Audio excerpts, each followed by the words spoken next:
What happened to Shabba Ranks? A rare look inside his Lifehouse tour. Cars and net worth revealed. He once ruled the dance hall scene with a voice and swagger that were impossible to ignore. Shabba Ranks was the king of Jamaican music in the 90s, blazing a trail that influenced artists around the world. But then he vanished from the spotlight. So, what really happened to the man who brought us hits like Mr. Loverman and Ting-a-Ling? Where is he now? And what does life look like for the dancehall icon in 2025? From his private home to his car collection, his current net worth, and what he's been up to away from the cameras, we're taking you deep into the world of Shabba Ranks like never before. Stay with us because this is more than just a house tour. It's the untold story of a legend who helped shape music history. Back in the early 90s, one name echoed across dance floors, boomed from radios, and lit up stages worldwide. Shabba Ranks. With that unmistakable gravel-deep voice, infectious dancehall rhythms, and lyrics that pulsed with raw energy, Shabba wasn't just an artist, he was a phenomenon. He shattered barriers, claimed Jamaica's first Grammy for dancehall, and put the genre squarely on the global map. But just as his star was burning brightest, it all came crashing down. A few controversial statements during interviews sparked a firestorm. The backlash was swift and ruthless. The same doors that had flung open for him slammed shut. Major record labels backed away. Radio stations pulled his tracks. The industry turned its back, and so did much of the world. So what really happened to Shabba Ranks? How did a few words derail one of dancehall's brightest careers? And where is he now? This is the story of a rise like no other, a fall no one saw coming, and the quiet mystery that followed. This is the legend of Shabba Ranks, born Rexton Ralston Fernando Gordon. January 17, 1966, Sturge Town, St. Anne, Jamaica. Raised in the tough but vibrant streets of Seaview Gardens in Kingston, a place that would later give birth to some of dancehall's finest, Shabba grew up in a world where music was more than entertainment. It was survival, identity, life.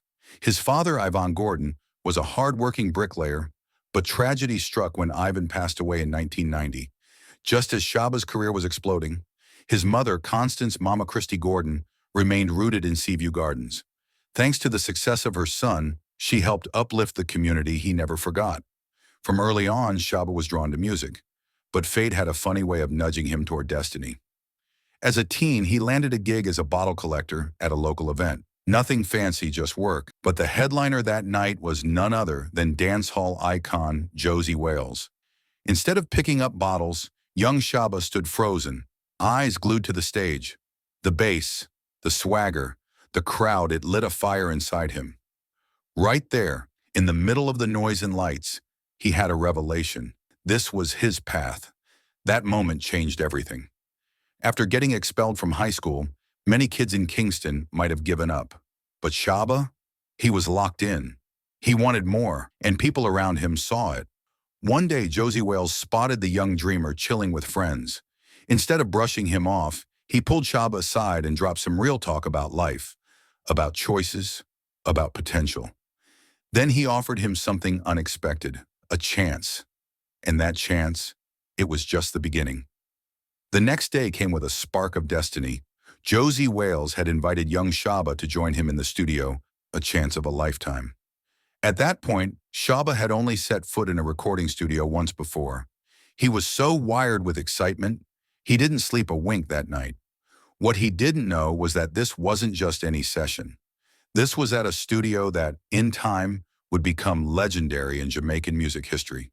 And it was there, in that very room, that King Jammy, a giant in the world of dancehall production, noticed something in the wide-eyed 16-year-old. He saw more than just potential. He saw fire. Jammy handed him the mic and told him to DJ. At the time, he was going by the name Co-Pilot and soon dropped his first track, Heat Under Sufferer's Feet. But it wasn't long before Co-Pilot faded and a new name emerged, one that would go down in music history, Shabba Ranks. By 1988, Shabba had released his debut album, Rappin' with the Ladies, through a small indie label in Queens, New York. Dancehall hadn't yet hit the global radar, but Shabba was helping it take its first steps across borders. His early work didn't break into the mainstream just yet, but it was building something powerful in the Caribbean scene. His name was starting to buzz. He kept the momentum going with a string of releases, sharpening his style, perfecting his sound. But it was his 1989 album, Just Reality, that lit the fuse. That record gave the world Dembo, a track that would echo through generations. Dembo wasn't just a hit, it was a blueprint. Its rhythm would later become the backbone of reggaeton, a genre that would take the world by storm in the decades that followed. Artists across Latin America and beyond borrowed its pulse, its swagger. Shabba's influence had officially transcended genres. And let's be real, Shabba didn't just sound different, he looked different too. With his bold suits, sharp brows, and more gold than a treasure chest, he was impossible to ignore. That booming voice, those slick beats. The way he owned every track, it was only a matter of time before major US labels started circling. Enter Epic Records. They offered him a groundbreaking deal, and just like that, Shabba had a platform big enough to take dancehall global, and he did not disappoint. In 1990, he dropped as raw as ever, an album that changed everything. Critics loved it. Fans couldn't get enough. Songs like Girls and Family Affair, featuring the soulful vocals of British-Jamaican reggae star Maxi Priest, became instant favorites. The project didn't just turn heads, it earned Shabba his first Grammy for Best Reggae Album. Suddenly, he wasn't just a star. He was a Grammy-winning powerhouse. But he wasn't done. The very next year, he doubled down with another hit album and another Grammy. Back-to-back wins cemented his place among the genre's elite. During this white-hot streak, he released not one but two more albums, known for their raw energy and bold themes. That era gave us some of Shabba's most iconic tracks. Ting-a-Ling, Slow, CXE, with American R&B star Johnny Gill, and the massive crossover smash, Mr. Loverman, the song that would become his global signature. With that track, Shabba went from dancehall legend to international superstar. He wasn't just carrying the torch for Jamaica anymore. He was lighting the way for the world. True fans might have recognized it right away. Mr. Loverman, the hit that put Shabba Ranks on the global map, wasn't entirely new. It was actually a reimagined version of Champion Lover, originally performed by British Guyanese singer Deborah Glasgow on her debut album. Tragically, Deborah passed away far too young, just 29, after battling lymphoma. In a powerful tribute to her legacy, and as his own star continued to rise, Shabba decided to re-record the track with a new voice, Chevelle Franklin, who brought a fresh energy and soul to the song. That decision paid off, big time. Mr. Loverman became a defining moment not just for Shabba, but for dancehall as a whole. By now, Shabba Ranks was on top of the world, but just as fast as he climbed the charts, everything changed. Late in 1992, during a televised interview in the UK, things took a turn. What happened next would send shockwaves through the music industry and change the course of his career forever. He was invited onto a popular British music program, and the conversation shifted to a growing controversy around Boom Bye, a track by fellow dancehall artist Buju Banton.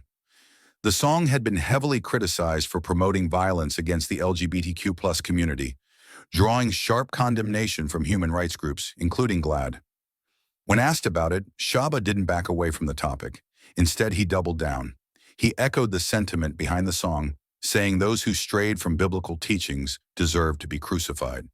He added that he believed in traditional Bible-based values when it came to reproduction, saying it was meant to happen between a man and a woman. The response, immediate and brutal. The show's host, Mark Lamar, didn't let it slide. He confronted Shabba on the spot. And globally, the backlash came hard and fast. Suddenly, the doors that had once welcomed him started slamming shut. Major opportunities disappeared overnight. Shabba was cut from Bobby Brown's UK tour, and shortly after, he was pulled from a major music festival amid reports that law enforcement had flagged him as a public risk. Just like that, the wave he was riding came crashing down. Months later, Shabba issued a public statement, attempting to make amends. Looking back, I now realize that those comments were wrong because they advocated violence against gay men and lesbians. I regret making those statements. I do not condone any violence against gay men and lesbians or any other human being. It is wrong to criticize homosexuals. But by then, the damage had already been done. The impact of that moment didn't just haunt Shabba personally, it cast a shadow over the entire dancehall genre, especially as it struggled to break further into global mainstream markets. What should have been a golden era for the music turned into a time of reckoning, resistance, and, for many artists, rejection. And for Shabba Ranks, it marked the beginning of a long and complicated fall from the top. As the controversy surrounding Shabba Ranks and other dancehall artists spread like wildfire, the consequences were swift and severe. Concert organizers, record labels, and even international authorities began to distance themselves from the genre, casting a shadow over dancehall. Shows were canceled, record deals were pulled, and visas or work permits were denied or revoked. For many artists, it felt like the music world had turned its back on them, especially when promoters started demanding contracts that prohibited certain lyrics. The stigma was real. Dancehall, a genre already fighting for mainstream recognition, was now under a microscope, and the fallout left deep scars. For Shabba, the blow was especially personal. His next albums didn't get the same reception. The buzz had faded.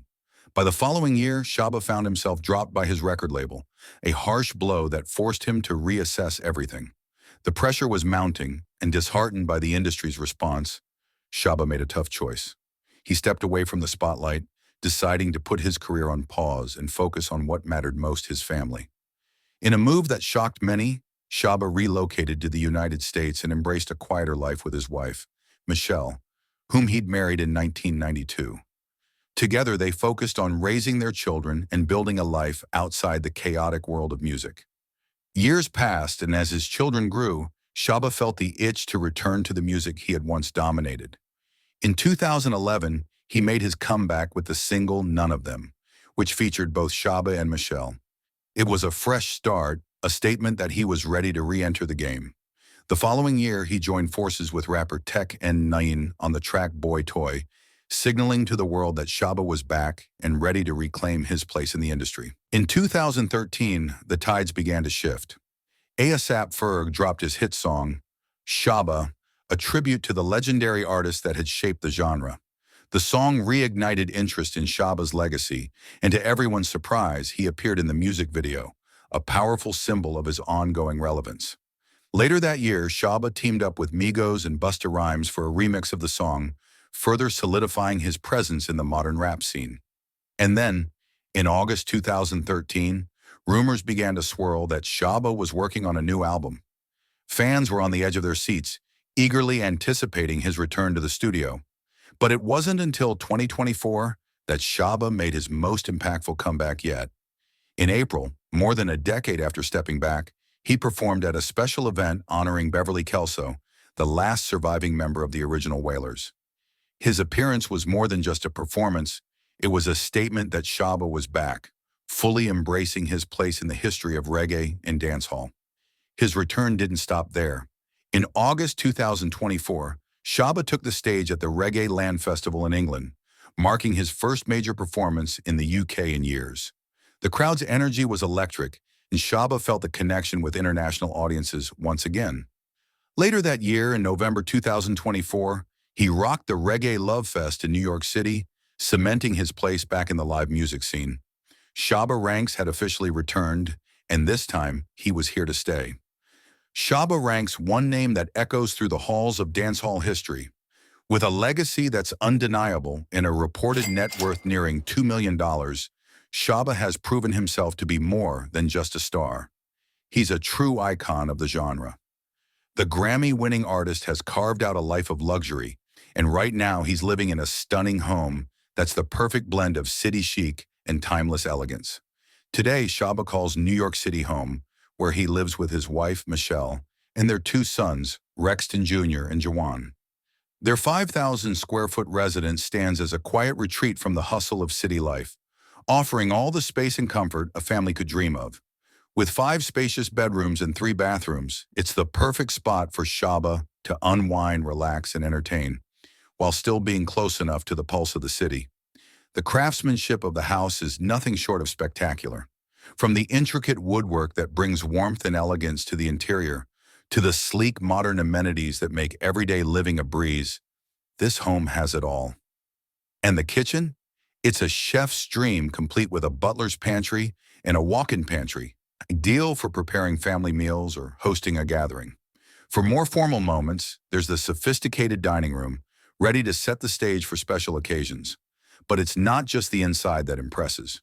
The home also boasts a sun-drenched four-season porch, a perfect place to kick back, whether it's a summer afternoon or a cozy winter evening. Step outside and you're greeted by a beautifully landscaped park-like yard, complete with a maintenance-free deck. It's a peaceful retreat, surrounded by lush perennials and vibrant flower gardens, making it an ideal place to relax and enjoy nature. Shabba's property doesn't stop there. It also includes a detached, heated, and insulated 2-bay garage, plus a separate 3-bay garage and a massive 30 by 60 shed. Whether he's storing vehicles, equipment, or working on personal projects, there's no shortage of space. And for those with a green thumb, there are 3 additional garden sheds to keep all of your outdoor tools and supplies neatly organized. Plus, with an unfinished loft, the possibilities are endless. Shabba has all the space he needs to create whatever he envisions. Inside these walls, you get a sense of Shabba's evolution, both as an artist and as a man. His home reflects the balance of comfort, style, and tranquility, perfectly aligning with the life he's built after years of hard work, growth, and resilience. Shabba's journey began in the streets of Jamaica, where his raw energy and unique style set him apart in the world of dancehall. His music skyrocketed, and he became one of the first Jamaican artists to earn global recognition, paving the way for future generations of artists.